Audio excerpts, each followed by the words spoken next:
Hi అండి. ఈరోజు వీడియోలో చాలా సింపుల్గా బ్యాక్ ఓపెన్, ఫ్రంట్ వచ్చేసి ప్రిన్సెస్ కట్, అదేవిధంగా డ్రాప్ బ్లౌజ్ కటింగ్ ఎలా చేయాలో చూపిస్తాను. ఫస్ట్ అయితే బ్యాక్ పార్ట్ చూపించేస్తానండి. నెక్స్ట్ వీడియోలో ఫ్రంట్ పార్ట్ చూపించామనుకోండి మీకు కొంచెం క్లియర్గా ఉంటుంది. పార్ట్స్ కింద చెప్తే మీకు కొంచెం తొందరగా క్లియర్గా అర్థమవుతుంది. సో ఇప్పుడు చూడండి, నేనైతే ఫోల్డింగ్స్ నా వైపు పెట్టేసుకున్నాను. ఇది వచ్చేసి మనకి బ్యాక్ ఓపెన్ కాబట్టి ఓపెనింగ్స్ ఎప్పుడు మన వైపుకు ఉండాలి, ఫోల్డింగ్స్ అన్నీ కూడా ఆపోజిట్లో ఉండాలి. ఇలా ఫోల్డింగ్ చేసిన తర్వాత స్ట్రైట్గా లైన్ వేసేసుకోవాలి, ఇక్కడ ఎడ్జెస్ అనేవి కరెక్ట్గా రావడానికి మాట. తర్వాత ఒక హాఫ్ ఇంచ్ అయితే నేను ఎగస్ట్రా తీసేసుకున్నానండి. తీసుకున్న తర్వాత ఇక్కడ ఎగస్ట్రా ఉన్న క్లాత్ని నీట్గా కట్ చేసేయండి. ఇది వచ్చేసి లైనింగ్ కాటన్ కాదండి, సిల్క్ జారిపోతూ ఉంటుంది. మీరు ఏం చేయాలంటే ఒక పిన్ని పెట్టేసుకోవాలన్నమాట. సో నేనైతే ఇక్కడ స్కేల్ సహాయంతో అయితే ఆపుతున్నాను జరగకుండా. ఇప్పుడు నేను చెప్తాను కదా, ప్రతిసారి కూర ఉన్నది కట్ చేసేసుకుంటే 1.5 ఇంచుతోటి మనం బ్యాక్ పార్ట్లో పట్టి అత్తుకోవడానికి ఈజీగా ఉంటుందని. సో నేను అదే కటింగ్ చేస్తున్నానండి. ఇలా మార్కింగ్ వేసి పెట్టేసుకున్నాను. తర్వాత వచ్చేసి మనం తీసుకున్న ఆది బ్లౌజ్ ఉంటుంది కదా, ఈ బ్లౌజ్ నేను కుట్టిందే, కానీ ఇప్పుడు కాదు, ఒక 2 ఇయర్స్ బ్యాక్ కుట్టాను. నాకు కూడా కొలతలు ఏం గుర్తులేవు కాబట్టి బాడీ మీదకి వెళ్ళిన తర్వాత బ్లౌజ్ ఎలా ఉంటుందో అలా పెట్టేసుకున్నానండి. ఇలాగ నీట్గా ఇలా పెట్టేసుకుని చంక కింద నుంచి చెస్ట్ ఎంత ఉందో చూసుకుంటున్నాను. చూడండి, ఇలా నీట్గా పెట్టేసుకోండి. ఇలాగా చెస్ట్ కింద నుంచి, అంటే మనకి చంక కింద నుంచి చెస్ట్ చూసుకుంటున్నాను. ఈ కుట్టు దగ్గర నుంచి ఆ కుట్టు వరకు ఎంత వచ్చిందో చూసుకోవాలి. వీడియో స్కిప్ చేయకుండా లాస్ట్ వరకు చూడండి, అప్పుడే అర్థమవుతుంది. నాకు 19 ఇంచులు వచ్చిందండి. ఎంత సాగదీసినా కూడా నాకు 19 మీద ఒక గీత తప్ప ఇంకా అంతకంటే తక్కువ రావట్లేదు, ఎక్కువ రావట్లేదు. చూడండి, ఇలా చూసుకుంటే 19 ఇంచులు, అంటే దాంట్లో 4వ భాగం వచ్చేసి, అంటే 2వ భాగం వచ్చేసి 9.5. 9.5కి మనం మార్కింగ్ వేసుకోవాలి. ఇక్కడ ఖర్చు కోసం 1.5 నుంచి 2 ఇంచుల వరకు తీసుకుంటే సరిపోతుంది. తర్వాత హైటు, బ్యాక్ పార్ట్లో మనకి డాట్ ఉంటుంది కదా, ఆ డాట్ నుంచి ఇలాగా పట్టేసుకోండి. ఇలా పట్టేసుకుని ఇక్కడ ఒక మార్కింగ్, ఖర్చు కోసం ఇంకొక మార్కింగ్ అనేది సరిగ్గా కనిపించట్లేదండి. డార్క్ కలర్తో చేసినా కూడా సరిగ్గా కనిపించట్లేదు కాబట్టి నేను చెప్పింది మీరు వినండి. నేను ఎలాగైతే మార్కింగ్ వేస్తున్నానో ఇలాగ స్ట్రైట్గా, ఓకేనా. ఇప్పుడు వచ్చేసి కింద మనం 9.5కి మార్కింగ్ వేసాం కదా, పైన కూడా నేను 9.5కి మార్కింగ్ వేసుకుని ఎగస్ట్రా ఖర్చు కోసం ఒక 2 ఇంచుల వరకు తీసుకుంటున్నాను. ఒక డబ్బా షేప్ లాగా రెడీ చేసేయండి. ఇలాగ డబ్బా షేప్ లాగా రెడీ చేసేయండి ఇలాగా. తర్వాత ఇక్కడ కూడా అంతే. సో అయిపోయిందండి. దీని తర్వాత మనం నెక్ డీపు, అదేవిధంగా షోల్డర్ మార్కింగ్ కూడా కావాలి. షోల్డర్ మార్కింగ్ ఎలా తీసుకోవాలంటే చెస్ట్ లూజ్కి 5.5 కలపాలండి. అప్పుడు మనకి ఫుల్ షోల్డర్ వస్తుంది. నాకు ఎంత వచ్చింది, 9.5కి 15 ఇంచులు వచ్చిందండి ఫుల్ షోల్డర్. దాంట్లో సగం వచ్చేసి 7.5కి మార్కింగ్ వేస్తున్నాను. ఓకేనా. మనం ఇక్కడ ఆల్రెడీ కూరకి మార్కింగ్ వేసాం కదా, అక్కడి నుంచి వేసుకోవాలి. అది తీసేసేయాలి, కట్ చేస్తాను ఇప్పుడు. చంక డౌన్ వచ్చేసి 7.5 తీసుకున్నాం కదా, ఇక్కడ చంక డౌన్ కూడా 7.5 తీసుకోవాలండి. ఇక్కడ కూడా 7.5 తీసేసుకోండి. షోల్డర్ అనేది ఎక్కువ తీసుకున్నా తక్కువ తీసుకున్న ప్రాబ్లమేనండి. ఎక్కువ తీసుకున్నాం అనుకోండి మనకి షోల్డర్ ఎక్కువైపోయి ముడతలు వస్తాయి, తక్కువ తీసుకుంటే పట్టేసినట్టు ఉంటుంది అనమాట. కాబట్టి జాగ్రత్తగా తీసుకోవాలి ఫుల్ షోల్డర్ అనేది. సో ఇక్కడ స్ట్రైట్గా మార్కింగ్ వేస్తున్నానండి. ఇలాగా మీకు కనిపించట్లేదు కదా, కొంచెం డార్క్గా వేస్తున్నాను చూడండి.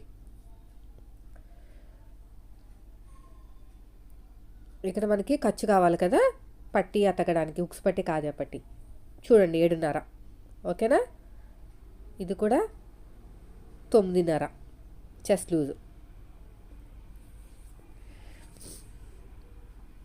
ఇక్కడ 7.5 స్ట్రైట్గా మార్కింగ్ వేసేస్తున్నాను. కొంచెం డార్క్గా కనిపిస్తుంది మీకు. ఇక్కడ కూడా అంతే. అయిపోయింది కదా. కరువు స్కేల్ తోటి ఈ 2 లైన్లు టచ్ చేస్తూ ఇలా కరువు తీసేసేయండి, సరిపోతుంది. ఇక్కడ షోల్డర్ కావాల్సిన మార్క్ వదిలేసుకుని ఒకసారి అయితే ఆర్మ్ లూజ్ చెక్ చేసుకోవాలి ఎంత వచ్చింది ఏంటని. ఖచ్చితంగా మ్యాచ్ అయితేనే కరెక్ట్గా వస్తుందండి, లేకపోతే మళ్ళీ కష్టమే ఫిట్టింగ్ రావడం. ఇక్కడ షోల్డర్ కావాల్సిన ఖర్చు వదిలేయండి. ఎంత వచ్చింది మనకి 4.5. డౌన్ వచ్చేసి పాతకు 4 అయితే తీసుకుంటున్నాను. 3.5 అయితే చిన్న సైజు బ్లౌజ్కి అయితే 3.5 తీసుకోవాలి. నేనైతే పావు తక్కువ, అంటే ఒక 3 గీతలు తక్కువ 4 తీసుకుంటున్నాను. ఇలాగ స్ట్రైట్గా మార్కింగ్ వేసేసుకుని కర్వ్ స్కేల్ తోటి ఇక్కడ ఒక 1 ఇంచ్ వదిలేయండి. 1 ఇంచ్ వదిలేసుకుని అక్కడి నుంచి ఇలాగా కర్వ్ తీసుకోవాలి, సరిపోతుంది అంతే. ఇక్కడ ఒక హాఫ్ ఇంచ్ అయితే సరిపోతుంది. పావు ఇంచ్ అయితే మరీ తక్కువ అయిపోతుంది. ఒక హాఫ్ ఇంచ్ వదిలేసుకుని వీళ్ళకి నెక్ ఎంత డీప్ ఉందో చూడండి. ఫస్ట్ అయితే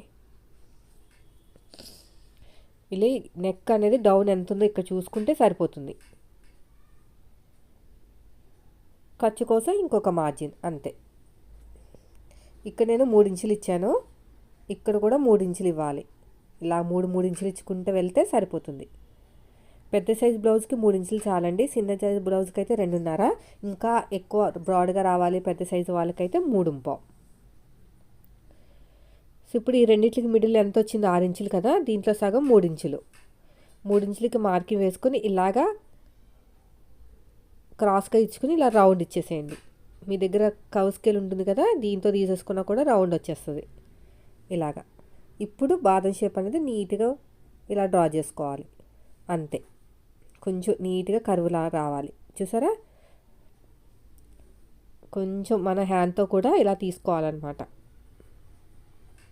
సో ఇప్పుడు ఎలాగైతే మార్కింగ్ వేసామో సేమ్ అదే విధంగా కటింగ్ కూడా చేసేద్దాం. తర్వాత వచ్చేసి బ్యాక్ పార్ట్లో మార్కింగ్, నడుము మార్కింగ్కి నడుము లూజ్ దగ్గర నుంచి, అంటే మనకి ఉక్సు పట్టి కాజా పట్టి ఉంటుందిగా, అక్కడి నుంచి చెక్ చేసుకోవాలి. తర్వాత వచ్చేసి ఆర్మ్ లూజ్ అని చెప్పాను కదా మీకు, ఖచ్చితంగా మ్యాచ్ అవ్వాలని. ఎంత వచ్చింది చూడండి ఆర్మ్ లూజు. పైన షోల్డర్ కుట్టు దగ్గర నుంచి సైడ్ జాయింట్ ఫస్ట్ కుట్టు వరకు ఎంత వచ్చిందో చూడండి. నాకు 8 కన్నా ఒక గీత తక్కువ వచ్చింది.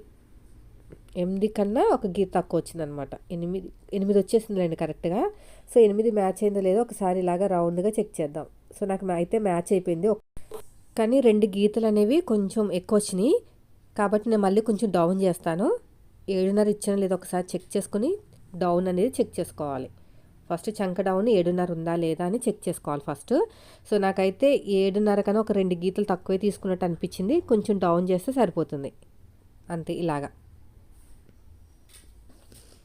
ఇప్పుడు చూసుకుంటే సరిపోతుందండి. నాకు కరెక్ట్గా వచ్చేసింది 8 ఇంచులు. సో ఎలాగైతే మార్కింగ్ వేసుకున్నామో సేమ్ అదే విధంగా కటింగ్ చేసేసుకోవాలి.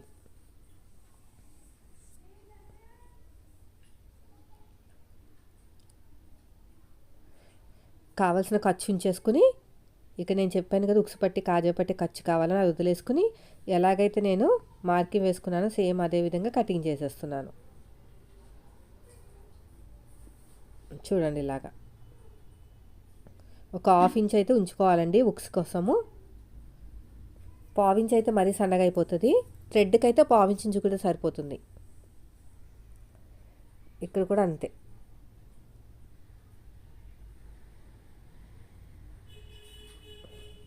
ఇలా నీట్గా కట్ చేసుకుంటూ వెళ్ళిపోవటమే. ఇక్కడ కూడా డాట్స్ మార్కింగ్ వేసేసుకుంటే మనకి పర్ఫెక్ట్గా వచ్చేస్తుందండి. బోట్ నెక్ అనేది బ్యాక్ ఓపెన్, బోట్ నెక్, తర్వాత వచ్చేసి డ్రాప్ అనమాట. ఇక్కడ కూడా ఎగస్ట్ ఉన్న క్లాత్ మొత్తం నీట్గా కట్ చేసుకోండి. ఇదండి ఈరోజు వీడియో. నచ్చితే మాత్రం లైక్ చేయండి. Thank you for watching.